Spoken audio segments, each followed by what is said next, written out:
Hello, नमस्कार, सत श्री अकाल, आदाब। मेरा नाम है राजेंद्र सिंह ठाकुर और आप सुन रहे हैं रेडियो भारती पॉडकास्ट का विशेष प्रोग्राम कहानियां जो कुछ कहती हैं। लोगों के कोमल मन में बातों को गहराई तक पहुंचाने का तरीका कहानियों से बेहतर और क्या हो सकता है। खासकर पंचतंत्र की कहानियां जिसमें बेहतर सीख, संस्कार व जीवन में अच्छी चीजों की ओर बढ़ने की प्रेरणा मौजूद होती है।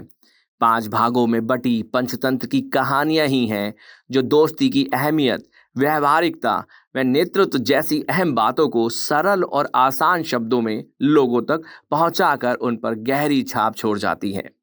शायद यही वजह है कि अक्सर बचपन में सुनी कहानियां और उनकी सीख जीवन के अहम पड़ाव में मार्गदर्शक के रूप में भी काम कर जाती हैं।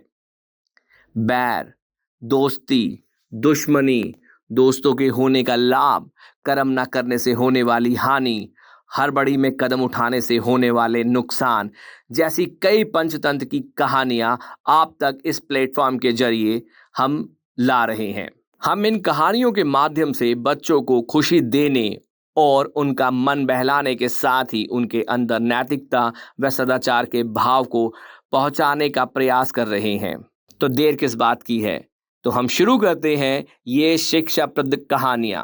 कहानी का शीर्षक है कबूतर और मधुमक्खी। एक समय की बात है, एक जंगल में नदी किनारे एक पेड़ पर कबूतर रहता था। उसी जंगल में एक दिन कहीं से एक मधुमक्खी भी गुजर रही थी। अचानक से वह एक नदी में जा गिरी। उसके पंख गीले हो गए। उसने बाहर निकलने की बहुत कोशिश की, लेकिन वह नहीं निकल सकी। जब उसे लगा कि अब वह मर जाएगी, तो उसने मदद के लिए चिल्लाना शुरू कर दिया। तभी पास के पेड़ पर बैठे कबूतर की नज़र उस पर पड़ गई। कबूतर ने उसकी मदद करने के लिए तुरंत पेड़ से उड़ान भर ली। कबूतर ने मधुमक्खी को बचाने के लिए एक तरकीब सोची। कबूतर ने एक पत्ते को अपनी चोंच में पकड़ा और उस नदी में गिरा दिया। वह पत्ता मिलते ही मधुमक्खी उस पर बैठ गई। थोड़ी ही देर में उसके पंख सूख चुके थे। अब वह उड़ने के लिए तैयार थी। उसने कबूतर को जान बचाने के लिए धन्यवाद बोला। उसके बाद मधुमक्खी वहां से उड़कर चली गई। इस बात को कई दिन बीत चुके थे। एक दिन वही कबूतर गहरी नींद में सो रहा था और तभी एक लड़का उस पर गुलेल से निशाना लगा रहा था।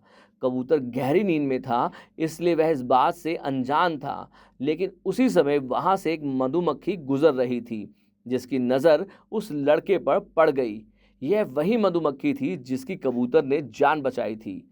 मधुमक्खी तुरंत लड़के की ओर उड़ गई और उसने जाकर सीधे लड़के के हाथ पर डंक मार दिया। मधुमक्खी के काटते ही लड़का तेजी से चिल्ला पड़ा। उसके हाथ से गुलेल दूर जा गिरी। लड़के के चिल्लाने की आवाज सुनकर कबूतर की नींद खुल गई।